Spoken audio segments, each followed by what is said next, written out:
Welcome back di Filosofi. Yuk cerita film.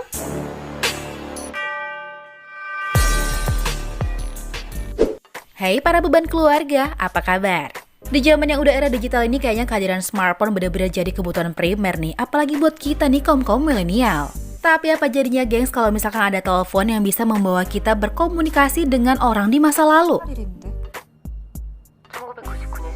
Nah, belakangan ada sebuah film yang lagi viral banget yang katanya endingnya bener-bener memusingkan kepala banget. Jadi aku penasaran dong, kira-kira film ini sememusingkan apa sih? Sebuah film horror thriller yang digarap oleh Chong Hyun Lee ini berjudul The Call. Dan film ini sendiri dibintangi oleh bintang papan atas Korea yaitu Park Shin Hye dan juga artis pendatang baru Ji Jong Suk.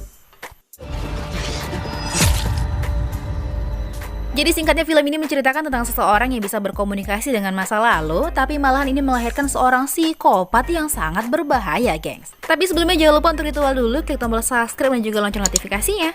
So let's go!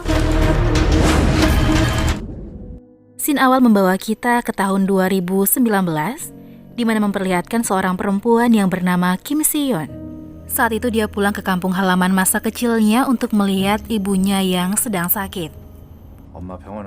Seon saat itu diberikan tumpangan oleh Paman Sung Ho yang merupakan seorang petani stroberi di desa tersebut.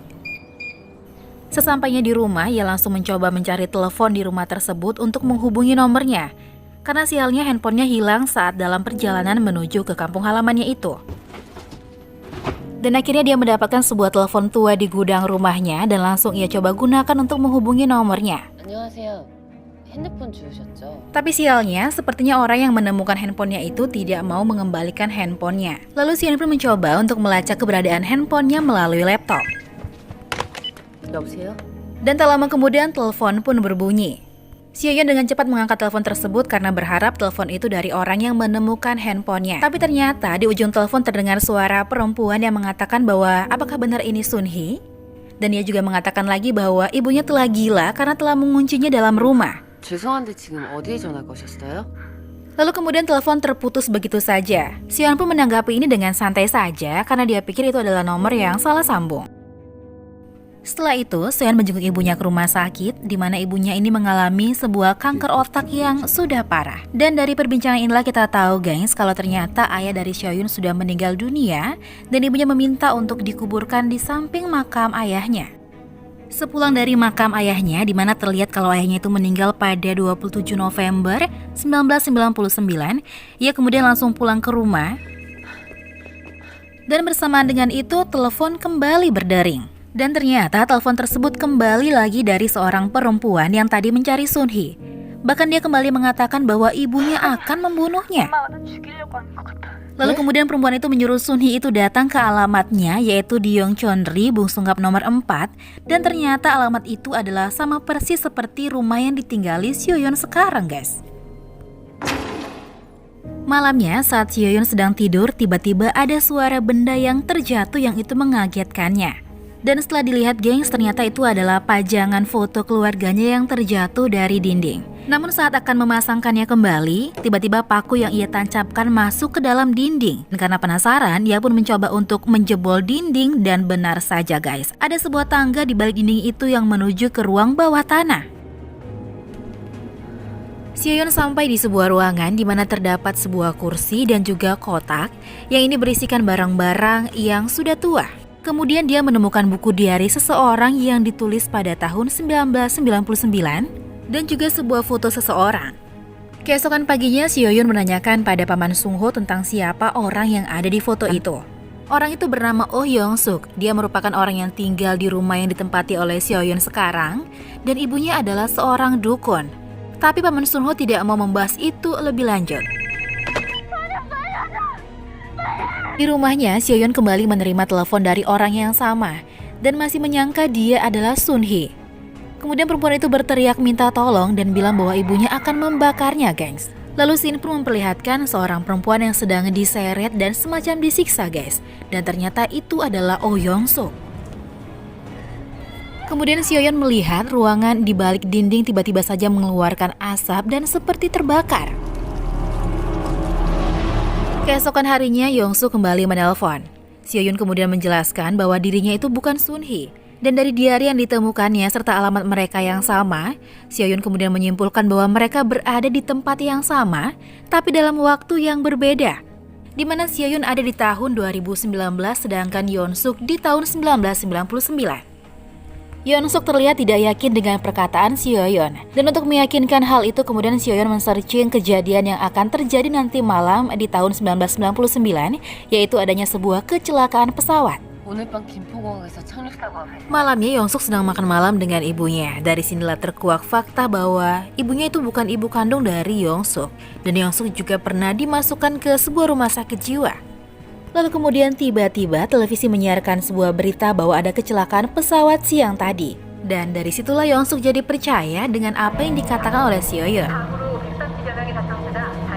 Dari situlah mereka terlihat semakin akrab dan sering bercerita tentang apa saja, termasuk juga tentang Seo-yun yang sudah kehilangan ayahnya karena kebakaran di rumahnya. Dan itu disebabkan oleh ibunya yang lupa mematikan kompor gas. Dan itu mengakibatkan luka bakar di kaki Seo-yun. 났었어.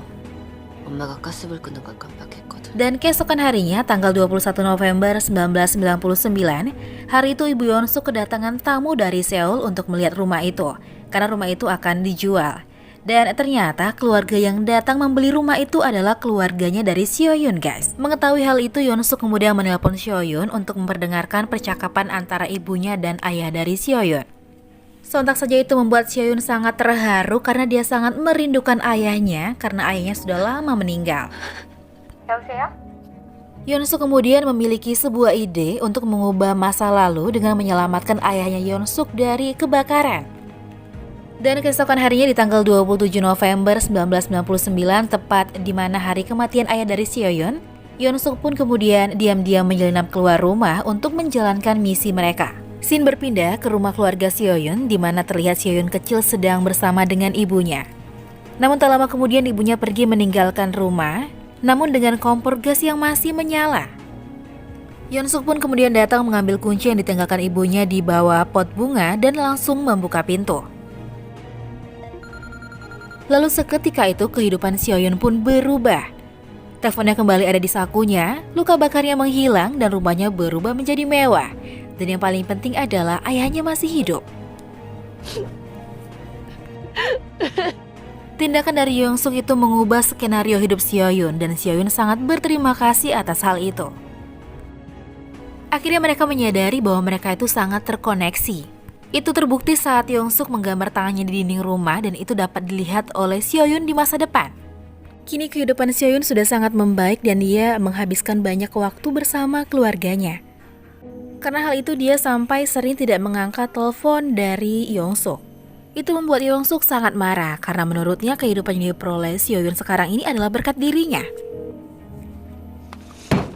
Sepulang dari Seo-yun jalan-jalan bersama keluarganya, telepon pun kembali berdering. Seo-yun kemudian segera mengangkatnya dan meminta maaf pada Yeon-suk, tapi kemudian itu diketahui oleh ibu Yeon-suk dan meminta Seo-yun tidak menghubungi Yeon-suk lagi.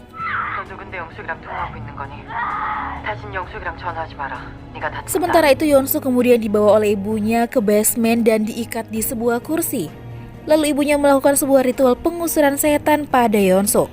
Di sini sekilas ibunya melihat masa depan Yeon-suk di mana terlihat Yeon-suk melakukan banyak pembunuhan dan perbuatan-perbuatan buruk lainnya, guys.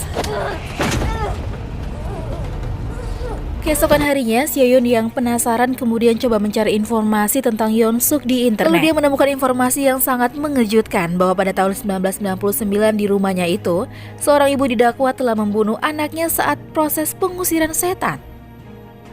Dan dari situ Seo-yun baru tahu bahwa malam ini Yeon-suk akan mati. Dia kemudian menunggu telepon dari Yeon-suk dan kemudian memberitahukan apa yang dilihatnya di internet kepada Yeon-suk. Sementara itu ibu Yeon-suk yang sudah membulatkan tekad untuk membunuh Yeon-suk kemudian mendatangi kamarnya dan langsung menikam Yeon-suk yang sedang tidur di balik selimut. Tapi nyatanya yang ditusuk hanyalah tumpukan bantal karena ternyata Yeon-suk sudah bersembunyi di balik pintu, guys. Yeon-suk sangat marah karena ibunya ingin membunuhnya dan kemudian dia pun menusuk ibunya.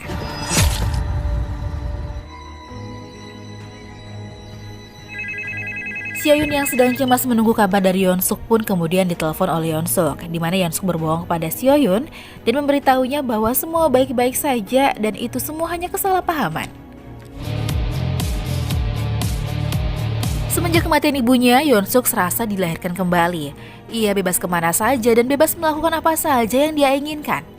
Sementara itu, Paman Sung-ho datang ke rumah Seo-yun untuk mengantarkan stroberi, dan ini juga bersamaan dengan Paman Sung-ho yang datang ke rumah Yeon-suk untuk mengantarkan stroberi di tahun 1999. Lalu Paman Sung-ho di kehidupan Seo-yun kemudian memasukkan stroberi ke dalam kulkas. Begitu juga dengan waktu pada zaman Yeon-suk, Paman Sung-ho juga memasukkan stroberi itu ke dalam kulkas.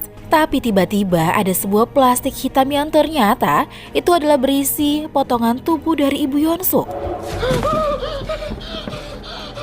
Sontak saja Paman Sung-ho berteriak dan itu membuat Yeon-suk kemudian menghabisi Paman Sung-ho karena telah mengetahui rahasianya. Bersama dengan itu Yeon-suk menelepon Seo-yun dan memperdengarkan rintihan dari Paman Sung-ho saat dibunuh. Seo-yun yang tidak tahu apa maksud Yeon-suk kemudian turun ke bawah, tapi ternyata Paman Sung-ho sudah tidak ada. Malahan orang tua Seo-yun semacam tidak mengenali siapa itu Paman Sung-ho. Sontak saja itu membuat Seo-yun kaget, dia langsung pergi keluar menuju ke kebun stroberi Paman Sung-ho. Tapi ternyata perkebunan itu sudah dalam keadaan terbengkalai dan seperti tidak terawat lagi. Karena penasaran akan hal yang terjadi, Seo-yun pun kemudian mendatangi kantor polisi untuk mencari informasi mengenai Paman Sung-ho. Dan dari informasi kepolisian didapatlah informasi bahwa Paman Sung-ho sudah meninggal dunia dikarenakan menjadi korban pembunuhan beberapa tahun yang lalu dan dimutilasi oleh Yeon-suk. Sementara itu di waktunya Yeon-suk kejadian itu sedang terjadi. Polisi datang ke rumahnya untuk melakukan investigasi terkait dengan keberadaan Sung-ho. Dan Yeon-suk mengatakan bahwa dia tidak tahu menahu tentang Sung-ho, tapi polisi sedikit mencurigainya karena terlihat kotak stroberi ada di dalam rumahnya dan itu terlihat masih baru. Akhirnya karena polisi tidak memiliki bukti yang kuat, polisi pun kemudian pergi dari rumah Yeon-suk. Sementara itu, Seo-yun mendatangi Sun-hee, orang yang selalu disebut Yeon-suk di telepon. Di sini Seo-yun bertanya tentang Yeon-suk. Sun-hee kemudian menceritakan tentang Yeon-suk, di mana Sun-hee menunjukkan bekas luka penganiayaan di kakinya yang ternyata dilakukan oleh Yeon-suk. Dan bila saat itu ibu Yeon-suk tidak datang untuk menolongnya, entah apa yang terjadi pada Sun-hee saat itu. Dan dari keterangan itu, Seo-yun kemudian semakin yakin bahwa Yeon-suk yang telah membunuh Paman Sung-ho dan juga ibu tirinya. Lalu kemudian Seo-yun melihat artikel di sebuah internet yang memuat kabar tentang penangkapan Yeon-suk atas pembunuhan beberapa orang dan dia dihukum seumur hidup. Kaget mengetahui dirinya dihukum seumur hidup, kemudian Yeon-suk meminta Seo-yun untuk mencari tahu bagaimana polisi tahu bahwa dia adalah pembunuhnya. Seo-yun yang sudah mengetahui bahwa Yeon-suk itu adalah psikopat pembunuh menolak permintaan Yeon-suk. Dan ia menutup teleponnya begitu saja dan tidak menghubungi Yeon-suk lagi. Yeon-suk yang sudah gila pun marah besar pada Seo-yun.